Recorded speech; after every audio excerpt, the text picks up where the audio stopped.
Welcome to the Horror Hour. We all go a little mad sometimes. Get you the You are Here's Johnny.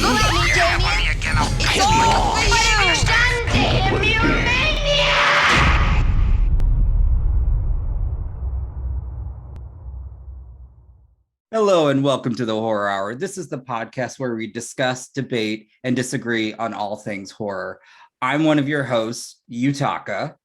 Ben is out on holiday, lucky him. And then we also have our other host, George. Hello. And today we are going to be doing a, just letting you know, spoiler review of Candyman 2021. Nia Dacosta's it's her film. Let's just get it out there. Yeah. Tired of people not recognizing that. But Nia Dacosta's Candyman. So without further ado, we're just going to get right into this. So George, overall thoughts? Yeah, so I was lucky enough to go to, I didn't realize it was at the time, like press screening of, when trying to work out, I was like, right, I need to go and see this film. And there hadn't been too much like about it where it was shown in things, because it kind of obviously disappeared. It was supposed to be released last year, and then it was pushed back and everything like that. So then I think it was when we were filming the Hellraiser podcast actually, and I was like, oh yeah, we said let's do Candyman next week, and I said, right, let me have a look at when it's on. And then I noticed, there's this one on this earlier date, so I went to that, which turned out to be like the premiere of it. I was like, I was surrounded by press, and I was like, just me, like, hi. So I ended up going to that. That was last Sunday, and I was really excited. It was nice. It was a small cinema, so it was nice, and it was full. So it was a great great atmosphere for the film. So yeah, I didn't know what to expect from the film. I didn't want to go in expecting anything with these sort of soft reboot sequels. You know, you know, don't expect too much, but then, you know, also don't shit on it. I think is, you know, it's really interesting. I was just really excited to see where they were going to take this story, because I was a bit confused by the trailers, because of course they'd gone with this different version of Candyman, and I was like, oh, okay, are they changing the origin story? The trailers were bad. They didn't do a good job. I did like the remixed version of Say My Name. I did. That was a good choice, but everything else was.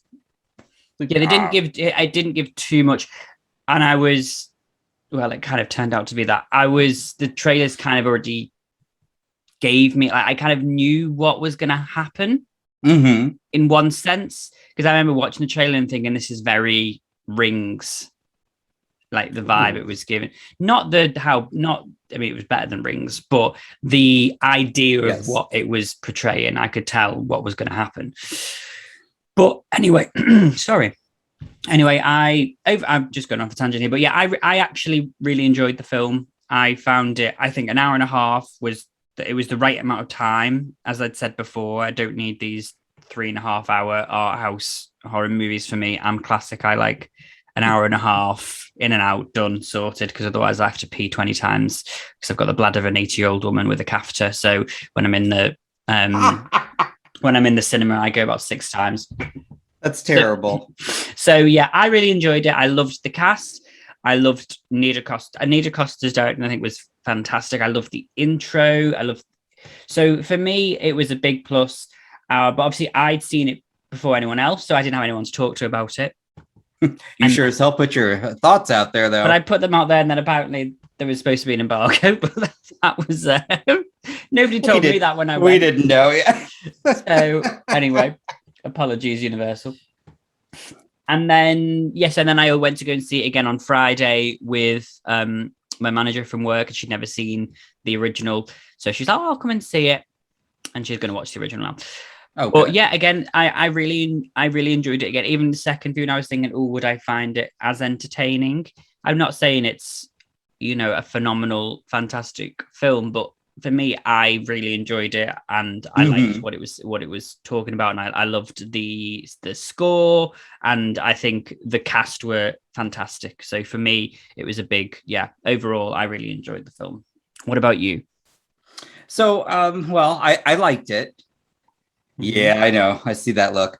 But and I guess maybe part of the problem might have been I didn't go in blind in terms I saw on Twitter trend, and so I ended up watching a whole bunch of non-spoiler reviews. And definitely you were getting different opinions for sure. And I know it sounds terrible, but the white critics loved it. And the POC critics, well, they had some issues. And one of my favorites, I listened to her, Pay Her Weight, Sharonda. She made some really good points. And to be honest, had I not watched some of those reviews, I might not have picked up on some things. So that's a shame on me. But because of that, as I was watching, I was just like, oh yeah. And so I saw missed opportunities, but I still liked it. I would suggest everyone to see it because a couple of things. I think Nia Dacosta is going to be huge. Like Agreed. Her direction was amazing. I think she did a great job. I also want to give a shout out. I hope I pronounce this. John Gulasarian, director of photography. Because if there's one thing about this film, it's beautiful. Yeah. Definitely. It is wow. So like there were things that I really enjoyed. I loved same thing. I thought the acting was great. They didn't follow certain tropes such as bury your gaze. So that made me super happy because but I think there were some missed opportunities with the story, and I thought the third act was incredibly rushed. And when we get into it, there was a scene that I'm like, well, that came out of left field, and that like, what? Okay. But overall though, I still enjoyed it. I've seen some people give it a 5. I've even seen some people give it a 4, which I'm like, now you guys are being ignorant. I would give mine like a 7.5 or an 8. Like I'm like in the B- range. I still think you should see it. I think it's a wonderful achievement. I think Nia Dacosta, again, it's her film, did a great job. And it's sad but awesome to see that she's now the first Black female director to open a film at number 1. So is ridiculous. That is, I mean, congratulations to her, but this is ridiculous that it's 2021, and that's the thing. But so like I said, I still liked it. I won't go out and say I loved it, but I can honestly say though, sitting and watching it, like my theater was practically empty, which is sad, but that's just Midwest. Our theaters haven't come back in full swing yet. I will tell you though, it still had the good creepy factor. Yeah. And the whole, what you call it, body dysmorphia. Yeah. Like, I really liked what they were doing. That kind of grossed me out. So again, there were like really good, good things, but then the story kind of started to fall apart for me. So that's why I was just like, but either way, I still say people go see this because I think it's a wonderful addition to Candyman. If you ignore the sequels, they're awful. But I loved that it expanded on the lore and the myth. That was truly good. Plus, Yahya Abdul Mateen II is shirtless. So you guys. So what more? Why else would you go? And I can't say enough still positive things about Nia Dacosta, because as I sat through the movie, even when I had issues, I still thought, wow, this is beautifully directed.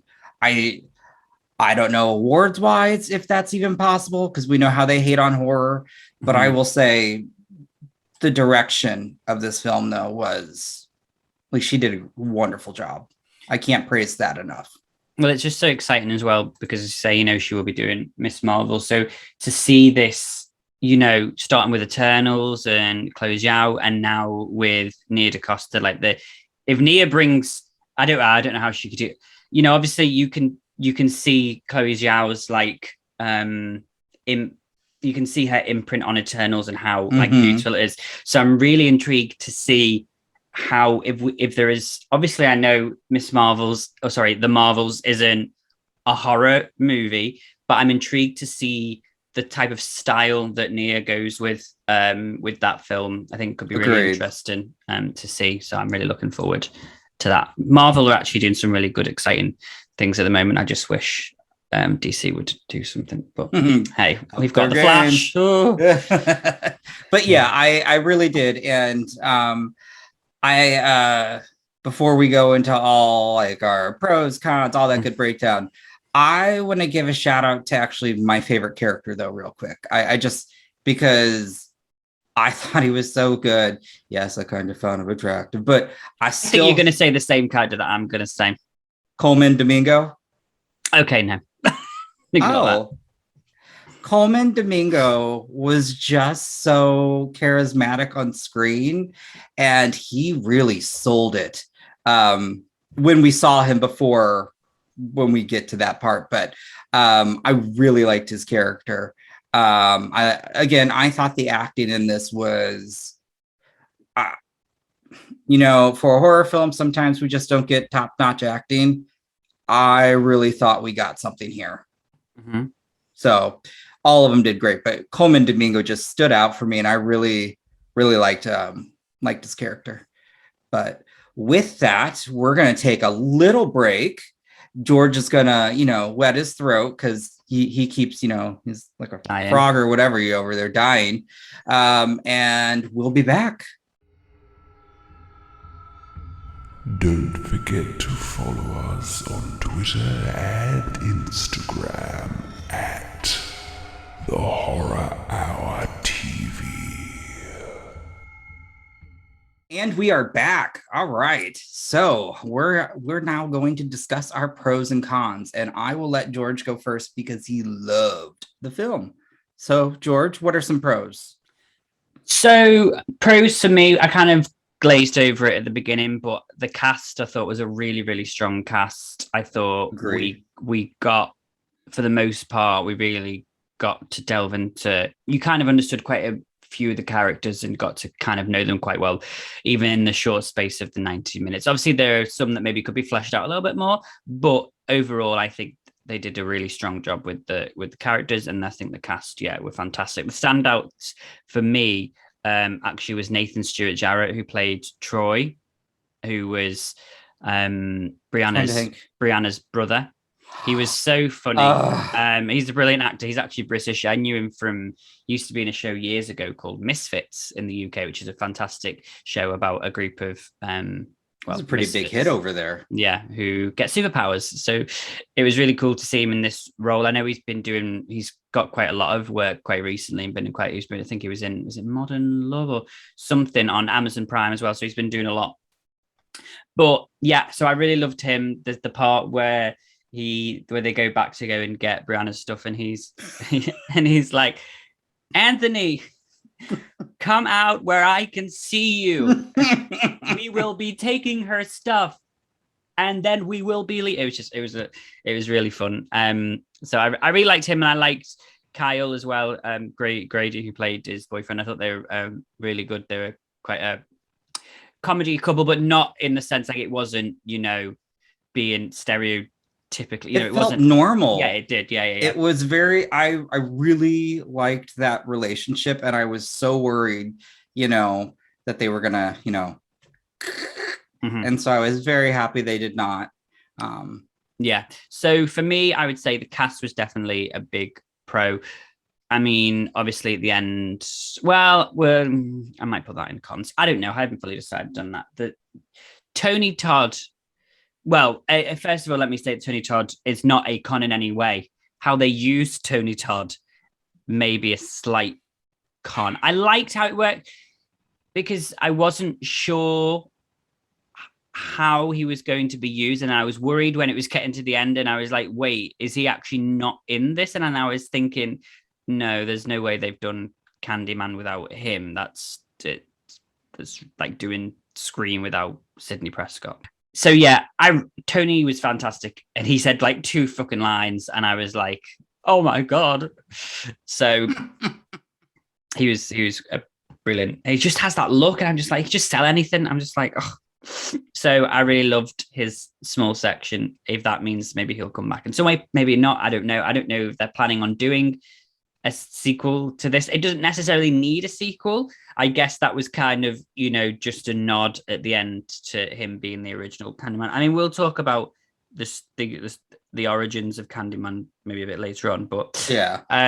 Also, I really loved, I stated before, I loved the score. I loved when they did the artistic flashbacks as the puppets. I thought that was a really cool and interesting way to do it. I love that. Yeah. And I loved when they played, and I've been listening to it like all day, the sort of remixed version of Helen's theme from the original when they played that. That was really cool. Ooh, I haven't listened to the soundtrack, so that's why I need to. It's on the thing. It's actually called, I don't know why it's called that, but it's called Troy Story Reprised. I mean, it's like, I will have to listen to that soundtrack. So don't play too long. Oh yeah, copyright. With that, I'm trying to find it. That bit. Okay. They play it when they talk about Helen Lyle and stuff, but then they also play it fully in the credits at the end. So I really love it. When they would talk about Helen Lyle and they played that theme, I was like, oh, I love this because it gave me my vibes. So yeah, the score I thought was brilliant. Let me shout out the score was actually by Robert Akiki Aubrey Lowe.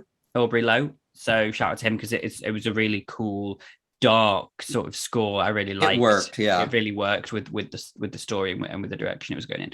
So I think the score for me as well was a big plus. And yeah, I mean, it was an easy to watch. For me, it was an easy watch film. It was something one of the films that I think is great for like if you're looking for something to watch one night and you're like, let's put like the original. I think I could. I think I could go back to this fairly regularly and check it out and things. So for me, that's a plus because, again, like, for example, talking about horror films that have come out this year, The Devil Made Me Do It, Conjuring 3, it was a bit long and those are the films that I can't really, like if I'm sitting on a Saturday night and it's like 9 o'clock and let me put something on, I'd rather probably watch Candyman than that because it's just too long. It's too much effort. And yeah. Whereas Candyman's like nicer, but like I say, you got 90 minutes sorted. I remember thinking like the second time I watched it, I was like, oh shit. Like I was looking at my watch and I was like, I've only got like 20 minutes left. That went so quick. So yeah, overall, and my pros would be the cast, Nia Dacosta, I have to say once again, because the direction was so cool. And I just loved the dark vibe of it. I loved the credit intro was really cool. I really liked at the beginning as well when all of the logos were reversed. Because I was like, I forgot they did that in the trailer, and I was thinking, oh god, I'm gonna have to go to the Odeon manager and say that they must have got it the wrong way around. They must be. I was thinking the same thing because I completely forgot, and I go, what the? I'm like, all right, but as soon as they started, the names. Billy the kid came out though too, and the names, I was like, oh, okay, we're good. It's fine, yeah. That made me off guard. Yeah. So yeah, for me, pros would be the cast, the score, and obviously Nia Dacosta herself, who is fantastic. So they'd be my main 3 pros. Okay. What about you? So we're gonna have some of the same. I love this cast. I thought this was perfectly cast. I really, really did. As we said, I love Coleman Domingo. I loved Brianna, or Teyana Paris's character, Brianna's brother and his boyfriend. I thought they were adorable. And again, spoiler, they didn't die. So that was actually kind of nice. So I love I love to see that they didn't bury the gays. I really, again, can't get enough of the director of photography because it was just so beautifully shot. And I mean, as I was watching it, it felt like watching an art house horror film, like you had mentioned. Like this didn't feel like, not to knock on other horror films, but this just felt like damn, they put so much time and effort. It was just beautiful. Yeah. I really also did love, even though she was in it for just a little bit, but seeing Vanessa Williams back, Yes, that was amazing. she was I can't do that. Or whatever, I can't do it. Oh. I was like, that's amazing. I loved the kills. Yeah. They were vicious because even the original Candyman, it got pretty gruesome. Especially the first kill. Or can't remember if that was like first kill, but in the art gallery. Yeah, that I was the loved first. Yeah. when he ripped the screen, but you couldn't see him. Yeah. And so oh my God. I was like, I loved their play, how they used the mirrors in some of the kills. And I thought that was really wonderful. I agree. The score, there were just all my positives, I hate to say, are kind of superficial because I love how it looked. I loved the direction, the score, the actors. Some of the practical or the effects I really enjoyed. And even though, like you said, Tony Todd was only used for a couple seconds, let me tell you, I still screamed. I was so excited because I'm glad that even, actually, I also am really glad they brought him back for that. And then they also had Virginia Madison record new vocals. Yeah. So that to me, I was like, I love that they took the time to say, hey, we still want to connect to the original Candyman. And I really also love that they expanded on the lore, which will also be a con at a certain point when we get there. But so yeah, those would be mine. Again, same thing. Nia Dacosta fucking rocks. I cannot wait to see what she does. Bravo to her. The cast, amazing. They were just so good. All of them sexy. It's a sexy cast. Just saying. Sorry, I have to. And then 3, I have to still give credit to the fact of the kills were inventive, the kills were gory, and the transformation of Anthony was disgusting, gross, and I loved it. Those would be my biggest pros. And again, I still can't get over Nia Dacosta. You fucking rock. Probably not going to hear any of this, but you do. You were fantastic, and I really hope to see big things come from you because yeah. And it's your film. Sorry. Still keeps pissing me off seeing that on Twitter or critics say Jordan Peele's film. No, yeah. No, you guys quit being dicks. Sorry. So with that, because I went on a little rant, I apologize. We're going to take a break and we'll be right back with our cons. Yay! You are listening to the Horror Hour. All right, and we are back. All right, let's go ahead and get the awful part out of the way. Let's talk about our cons if we had any. George, I'll let you go first. Okay. Cons, I would probably say some of the writing or the story confused me towards the end. Second view, and I maybe think I picked up on it a bit more. But yeah, the third act was a little bit I was like, oh, we're here. So it was, for me, the main thing I was trying to understand was Coleman or William Burke's reasoning behind what he was doing. All I could get was that he wanted the story to continue because the people who were now living in what was Cabrini Green would be the daughters and sons of the people who had killed and murdered the Candymen before that. So I think that was the reason, but I wasn't 100% sure. So I was kind of like, and I didn't mind that it came out of left field, but he went from like 0 to 100 in like 5 seconds. I was like, oh, I mean, I guess it could have been a nice twist, but I feel like we didn't he was only in about like 3 scenes, and they were good scenes. He was great in them, but it wasn't like, it would have been maybe more dramatic if it had been, say, Troy or Brianna who was actually behind it, rather than this William random character. Yeah. But so yeah, that was a little bit confusing, and kind of, I didn't necessarily mind what they did with the lore. I guess it was, they were adding something different to it, so I can understand that. But as long as it doesn't take away from the original idea, which I suppose it didn't, but then it also doesn't necessarily make any sense, because Coleman Dominic was about 40 in this, and so he would have been a kid, when he was.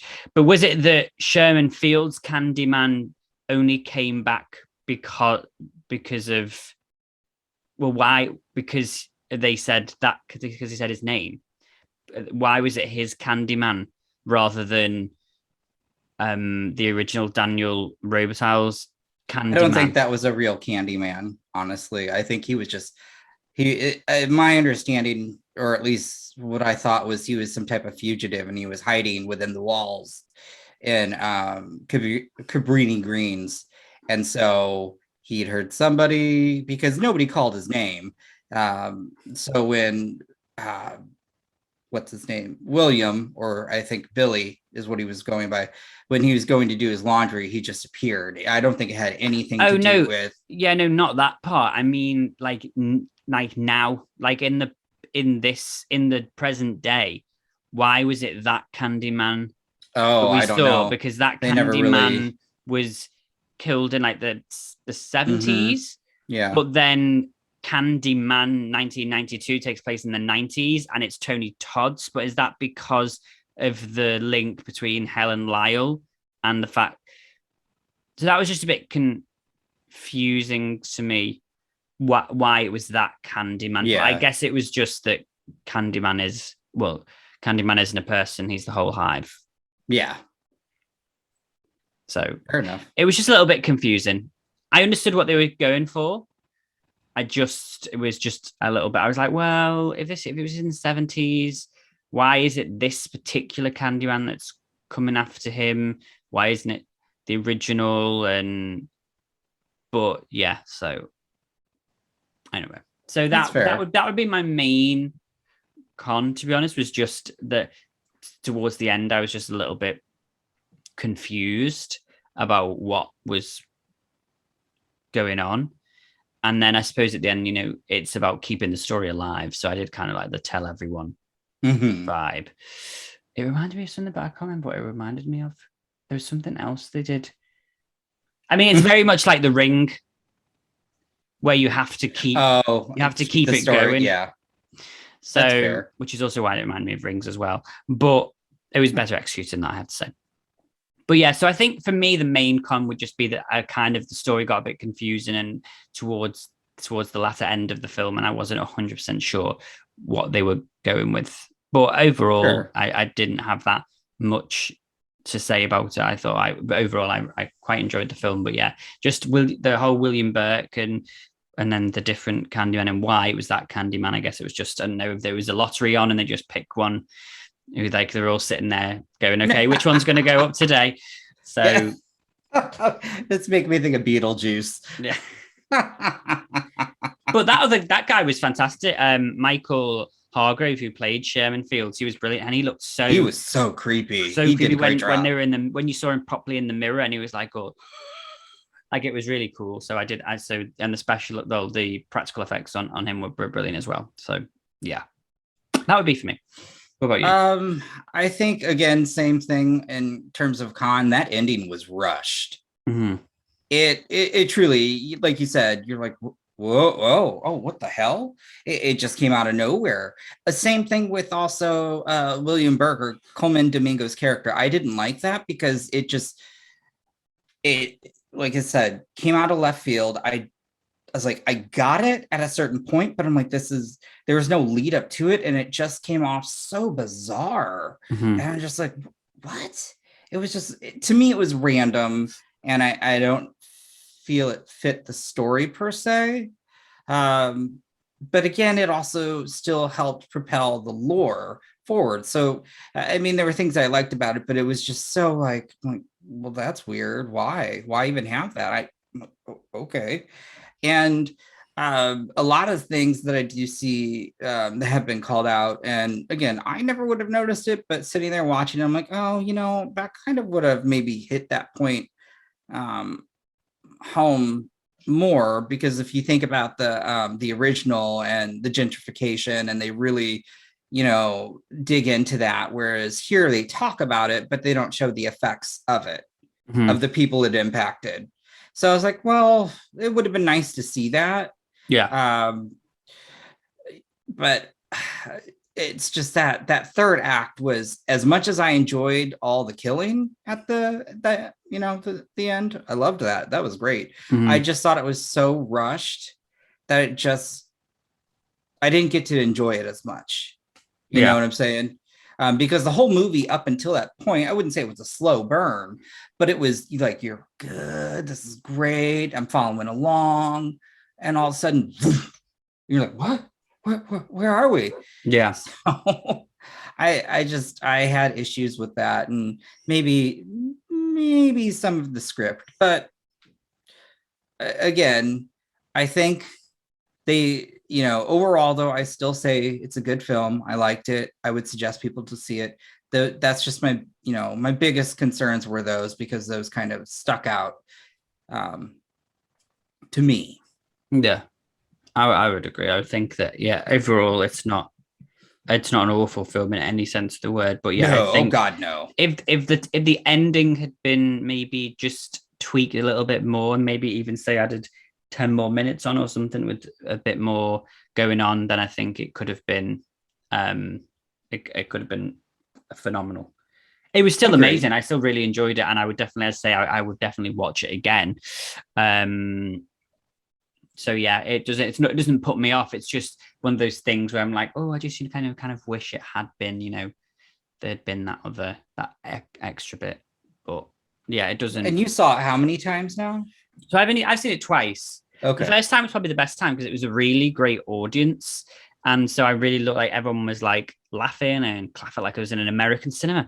Everyone was being loud. No, but the part that I mentioned, I think I mentioned to you guys, there's a part which really made me laugh, and it was so funny because it was the part where Brianna goes to the laundromat and she's looking for Anthony, and she goes into the back and she opens the door down to the basement, and then she looks down and she goes, nope, and then closes it, and everyone in the theater started clapping. It was so funny because it was like, yeah, if that was Helen Lyle, she would have gone down there. She would have. So I thought that was really funny.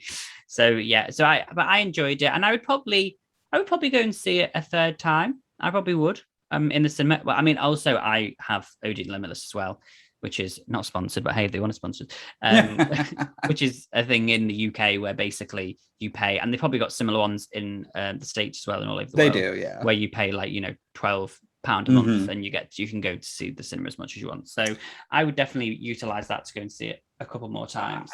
I would say my favorite, or the part that made me laugh the most, were the high school or the college girls summoning Candyman, and right as they're about to do the fifth one, the Asian girl's like, no, I was like, yeah, that's right, get your studies, that's terrible, why would you do that, that's stupid. That made me laugh. And then it just was the white girls. It was. I was like, that's amazing. Yeah, that was really funny. That made me laugh. But yeah, I would still suggest people see it, make their own opinions. I don't think it was bad by any means. Again, I'm not going to say it was like a 9 out of 10, but still a B-. Yeah, I agree. I did think though that scene, I think we touched on it last week as well. Ben said, it would have been interesting if the girl, I can't remember the girl's name now, the one who came into the bathroom And obviously, oh God, what was the it? name? They said a name, didn't they? They were like, "Oh, hi." I'm looking. I don't remember. No. I can't remember any of those girls' names, to be honest. Well, they were I only. can't either. But when she came, I thought it would have been really interesting if, and Ben had said this last week, if she would have been like arrested for the murders. That was probably one of the oddest things, that all these murders are happening and we didn't have a suspect, you would think. And I know, like, the first one, they really, like, they went after Helen and all that, but this one, they're like, oh, murders are happening, and but we don't have a suspect. Yeah, they're like, oh, it's to do with this Candyman thing, and you're like, well, it's to do with this guy's say my name, and you're like, well, should you not be like? He didn't even get questioned, did he? No, and that was so bizarre. I was like, that's not realistic. I mean, Like, the whole where movie's is the not scene of him in, there would have been like a cool scene of him in like the police station, telling everybody about this, and everyone's like, well, but then I suppose they had to be careful not to kind of do the same story as Candyman, which is what happened Very with true. Helen. Okay. So I suppose, yeah, they were just trying to work that out.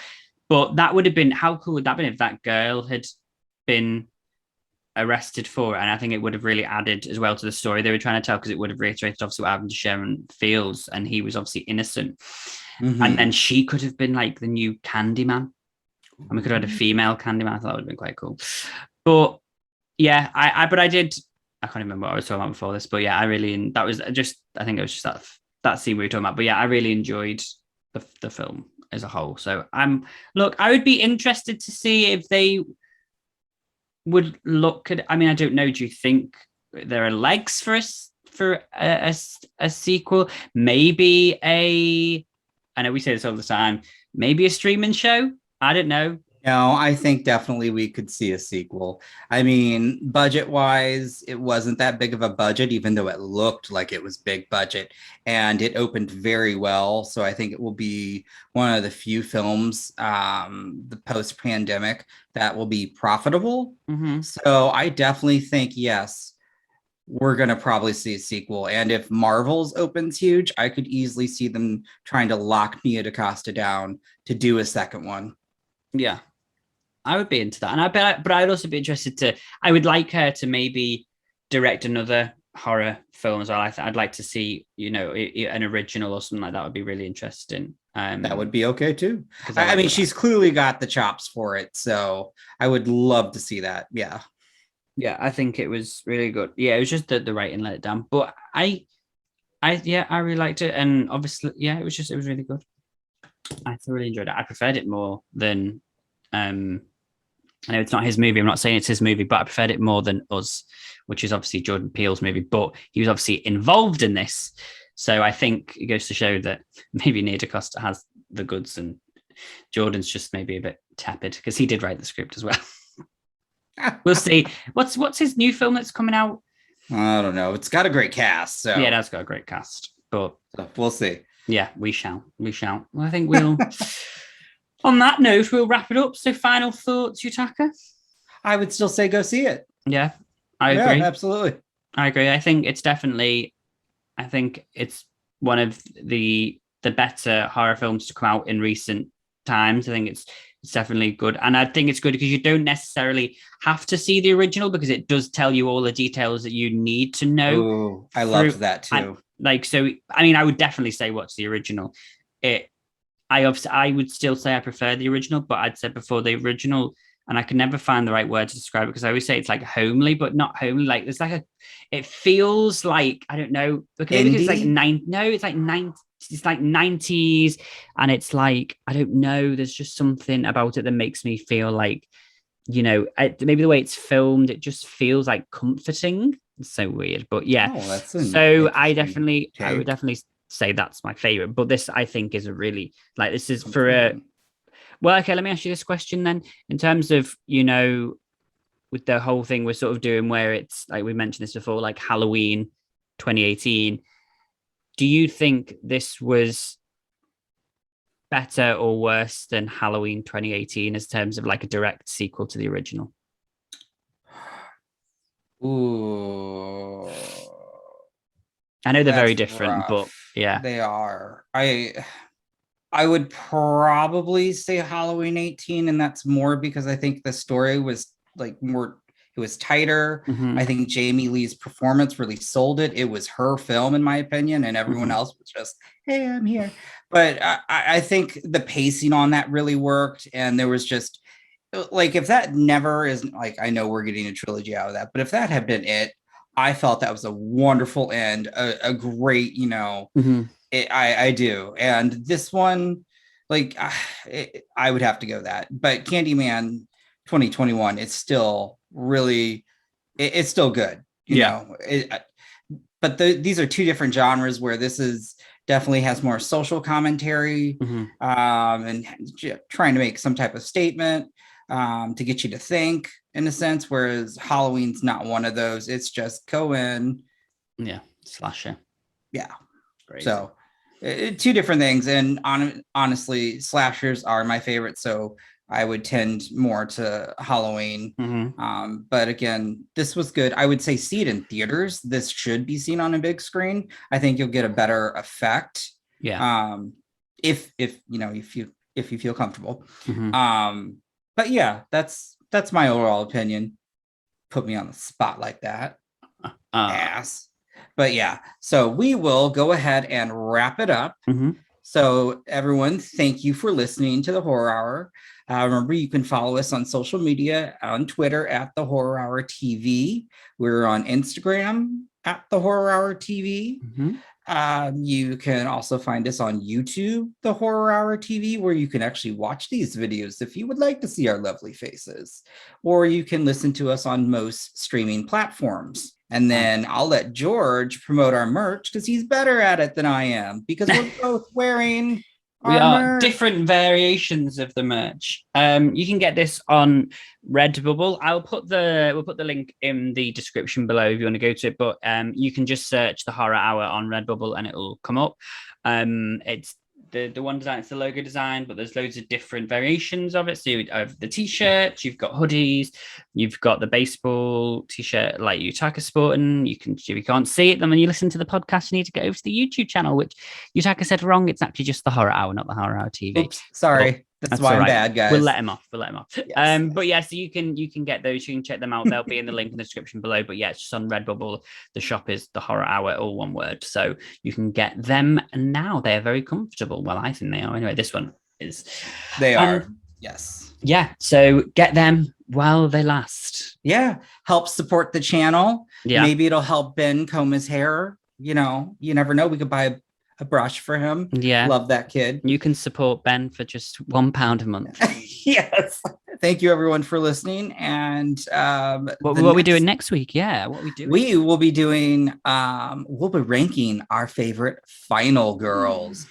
Ooh. Exciting. I can't wait. Yes. So go ahead, and if you have questions or if you have topic ideas, just go ahead and tweet us, message us on Instagram. We're here. We're here for you. I'm really looking forward to next week's episode. I think it's going to be really good. And, off the back of this, we've got a new final girl, Brianna Cartwright, in Turner, Paris. So, hey, maybe she'll find her way on the list. Who knows? This is true. Who knows? All right. Well, it's been fun, everybody. So again, with the Horror Hour, I'm Yutaka, and that's George. Bye-bye for I'm just now. waving. So Yeah, we're just waving. Yeah. But yeah. Bye, guys. Bye, guys. You have been listening to the Horror Hour. See you next time.